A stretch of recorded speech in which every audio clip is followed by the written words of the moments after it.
Welcome to Cloudy with a Chance of Trust, a podcast for digital transformation leaders where we discuss the latest cyber attack issues, enterprise security strategies, and current security events so that you can successfully accelerate network and security transformation. And now, here's what's on our mind this week. Hey there. Welcome back to another episode of Cloudy with a Chance of Trust with Lisa Lorenzen, my cohort, and Pam Kubiatowski. I'm so glad you all came back and joined us again. So we're going to actually take an interesting approach today.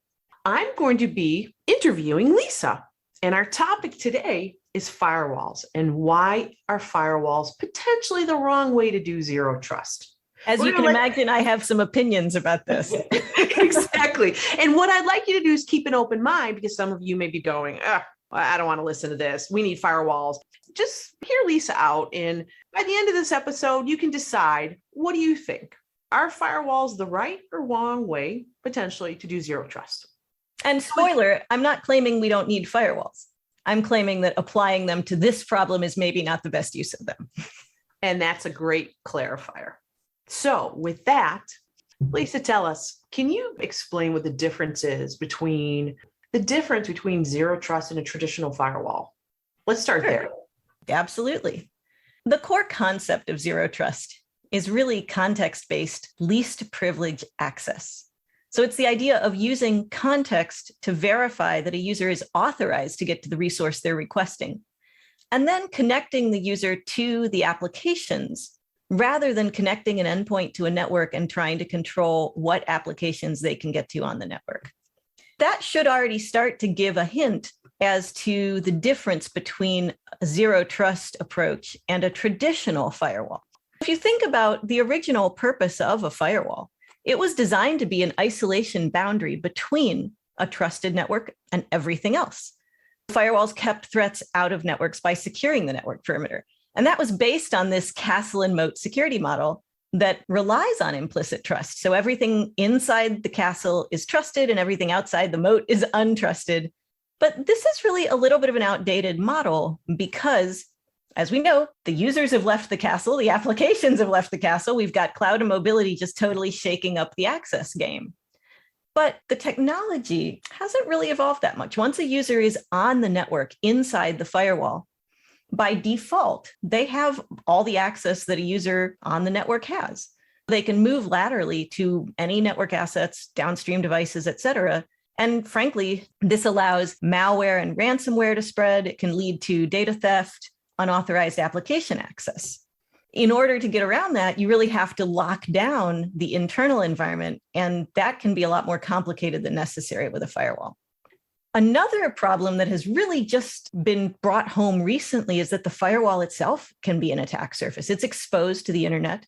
And in April, the US Attorney General, Merrick Garland, announced that the US administration disrupted a global botnet of thousands of infected firewalls. They were allegedly controlled by the threat actor that they've called Sandworm, which is theorized to be basically associated with Russia, a nation state attacker. So the US government operation was to disrupt this botnet, which had converted infected firewalls into malicious hosts that they were using for the botnet. Sandworm actually targeted firewalls built by WatchGuard and ASUS. And of course, those vendors have released guidance on how to detect and remediate the malware. But despite all the work that was done, a lot of the originally compromised devices remained infected, and that's why the US government got involved. You've got the problem of unauthorized lateral movement and attack surface inside the firewall, but you've got the problem of the firewall itself being an attack surface. And then if you think about it, a virtual firewall has the same problems as a physical firewall. It's just in a slightly different setting. So I think you brought up an interesting point, and I think we need to clarify also. What you're referring to and what we're talking about right now is externally facing firewalls. Mm-hmm.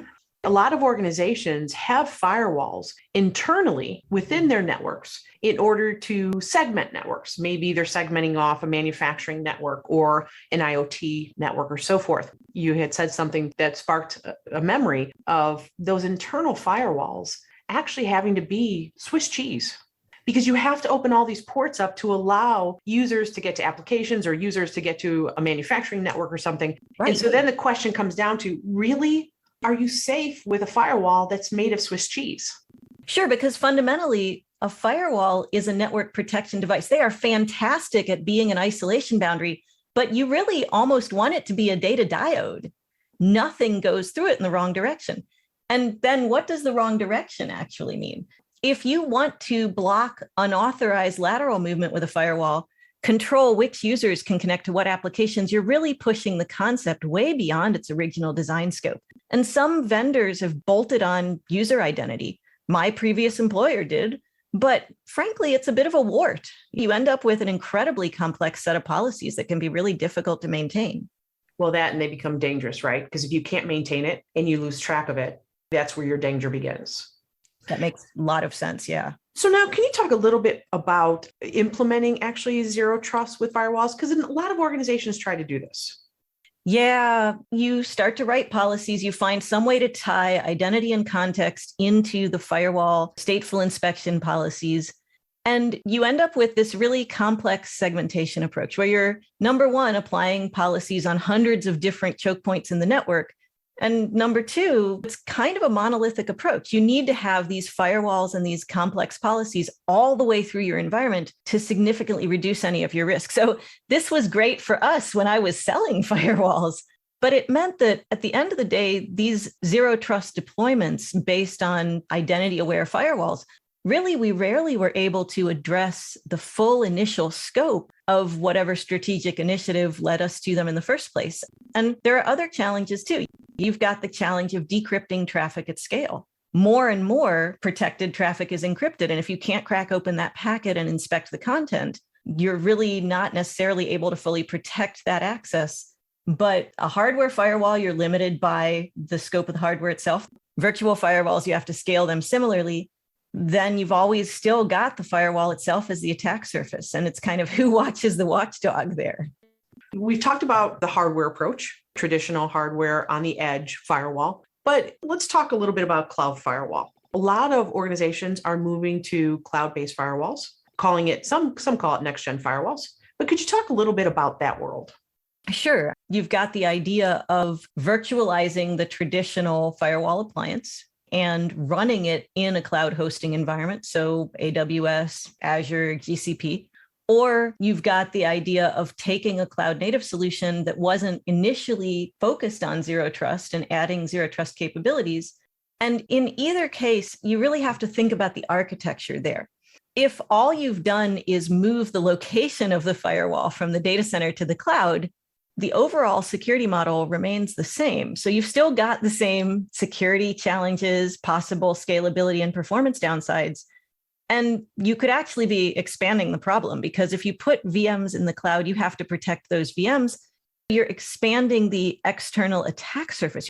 You're actually offering more targets to attackers. So a virtual firewall, a firewall in the cloud, is not necessarily that different from a physical firewall on premise. You could theoretically try to deliver zero trust with them. A lot of people do, but it isn't necessarily easy or efficient.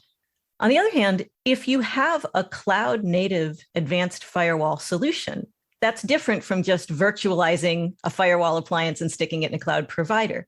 To truly do cloud native firewalls correctly, you want that security function to be inline between the user and the resource, no matter where the user sits or how the application is hosted. So we're moving the firewall function again from the perimeter of the application environment to the access path the user takes to get to the resource. And this tracks with a lot of the Gartner, SASE, and SSE model. That's a great differentiator because so many are talking cloud firewall, but they're also saying cloud firewall, but they're actually going to do it in really a hosted application in one of the clouds. Firewall as application rather than firewall as security function. That's a great way to frame it. It actually makes logical sense, the differentiator then. Taking, again, former seat in my former role, quite frankly, even moving more and more towards a SASE or a zero trust architecture, my actual security stacks, my firewalls on premise was still an insurance policy because so many organizations say, I don't want to put all my eggs in one basket. So Zscaler, I'm not going to use you completely because I want to still keep this here. Is there a way to be able to go ahead and achieve zero trust with still having that insurance policy?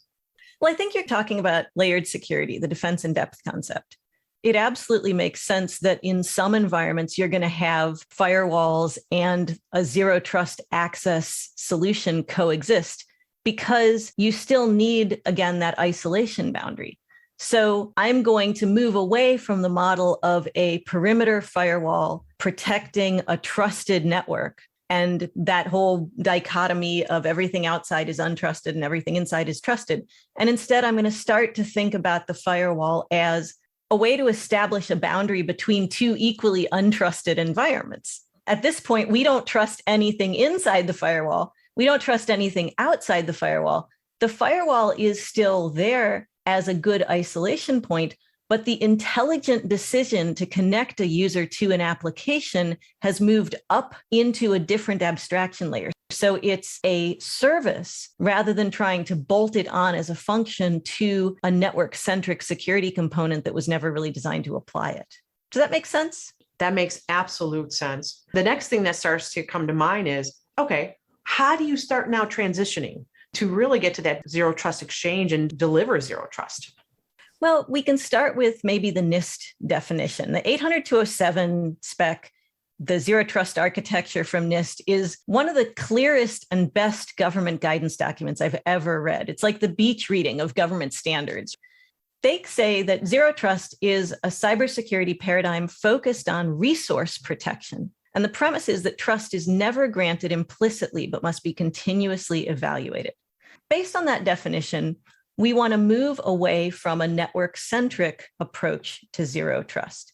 The concept of a trusted network is in direct opposition to these zero trust principles, and the perimeter firewall security model is really kind of built on that concept of implicit trust. When we think about shifting that to a true zero trust architecture, the first thing we have to do is make that mental transition that we want to connect users only to the applications, the data that they need, not connecting an endpoint to the network and using that to deliver application access. So you can provide granular access without exposing anything else. And establishing a zero trust architecture requires visibility and control over the environment's users and traffic. And that may also include encrypted traffic. We need to be able to monitor and verify what traffic is passing between different parts of the environment. And then, of course, we need to tie in things like strong multi-factor authentication and rich context about the access request. That's a tall order. One of the ways that organizations are doing that is by shifting the delivery model to a cloud-delivered approach to zero trust. Again, you've got that Gartner SASE or SSE, the secure service edge. And this is where Zscaler really comes in here. So we deliver zero trust with our cloud-native platform, the Zero Trust Exchange. And it is built on that concept of directly connecting users to applications rather than connecting endpoints to networks. Zscaler sits in line between the user and the resource that they're requesting. Regardless of where the user sits, they could be at home, they could be in a Starbucks, they could be on a corporate network.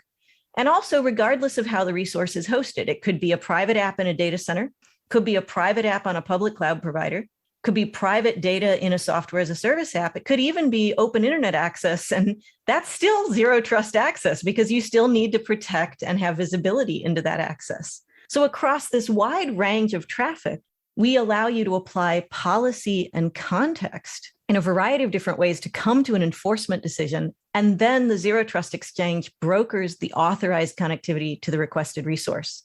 One advantage of a cloud delivered solution is we can leverage outbound only connections for private application traffic. Instead of a perimeter firewall at the edge of the network with an inbound listener hosting a VPN function. So a remote endpoint makes a virtual private network connection inbound to that firewall VPN gateway.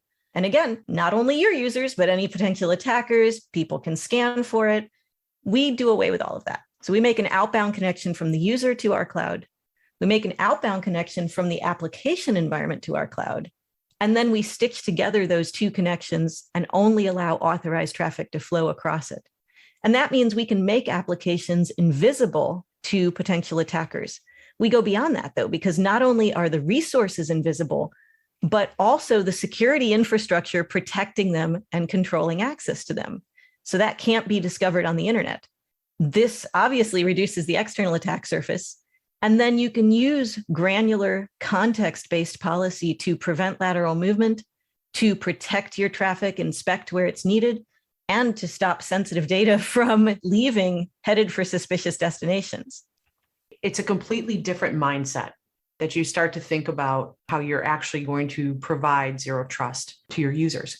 But I'm going to play devil's advocate out here because I think there are some listening out there that's saying, okay, sounds awesome. But if it was that easy, everyone would be doing it. And it sounds like, wow, I can't even wrap up my mind around what would it take, because it sounds like it's a big lift. What would it take to actually implement this? And how could I implement in a way where I'm not all in, like flipping a switch? How do you get there? Yeah.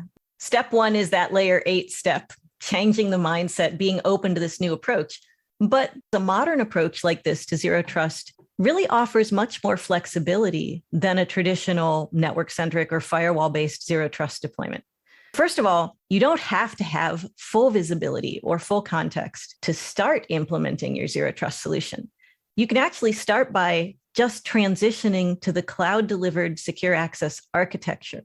Keep your existing policy framework, even keep your existing traffic patterns, but migrate them to a cloud-delivered approach. So you remove your external attack surface. And you can also begin to apply these least privilege access policies in any areas where you do have the context you need. Third-party access, M&A, BYOD, these are all use cases that generally have a high degree of context baked in. At the same time, though, you can offer connectivity and gather visibility in the areas where you don't have the context you would eventually want. So this lets you apply these principles of context-based least privilege access, one use case at a time, one user community at a time, one resource group at a time. And that lets you tackle the low-hanging fruit first. You can use the time that you're protecting some of those high context use cases. In parallel, you can be doing discovery for some of the more challenging use cases. And then you can leverage the visibility from that discovery process to develop the context you need to create the user groupings or the resource groupings, the context-based access policies to address those use cases. There are even starting to be tools to more intelligently take the raw visibility and do some of that work for you, automate the work of, I've discovered 10,000 applications. How do I know which of them are my file shares? How do I know which of them are my Active Directory domain controllers? That is a ripe target for a machine learning application. All of this means that you can prioritize based on your drivers, whether that's reducing risk, reducing cost or avoiding cost, improving your user experience. I would say that the flexibility of a cloud-native, transparent, zero trust access approach is going to do a bunch of things for you. It's going to offer a seamless user experience. It's going to help you to minimize that cost and complexity. It's going to increase your visibility and the granular control you get. And it can even enhance performance. All of that comes from this modern approach to zero trust security. But the key there is not having to eat that elephant all at once. This has been wonderful. I think you've given our listeners a great deal of information to clearly see the difference from a traditional firewall approach to really looking at that more modern zero trust architecture and what are the differentiators. And I think it's key of how you've identified clearly for our users, hey, look for your low-hanging fruit, the areas that you want to tackle first, because if you've chosen the right partner, you can phase this in over time, focusing on what your priorities are. It's not to eat the elephant all at once. And so with that, I want to thank you. This has been wonderful. It's been very enlightening, the traditional world of firewalls compared to zero trust architecture. And I'd like to thank you all for listening again, and we hope to have you tune in soon for another episode of Cloudy with a Chance of Trust. Thanks. Cheers. Thanks for listening to Cloudy with a Chance of Trust. Check back with your podcast provider regularly for more episodes. You can find Lisa Lorenzen and Pam Kubiatowski on the CXO Revolutionaries website at revolutionaries.zscaler.com or on LinkedIn. Statements by Zscaler podcasters and guests are informational only and should never be construed as legal advice. You should consult with your legal advisor on matters related to you or your business. Zscaler makes no warranties, express, implied, or statutory as to the content of this podcast, and it is provided as is. Content on this podcast may contain forward-looking statements that are current as of the date of recording and subject to change. These statements are subject to the safe harbor provisions created by the Private Securities Litigation Reform Act of 1995. Full legal disclaimers are available at revolutionaries.zscaler.com. Copyright 2022.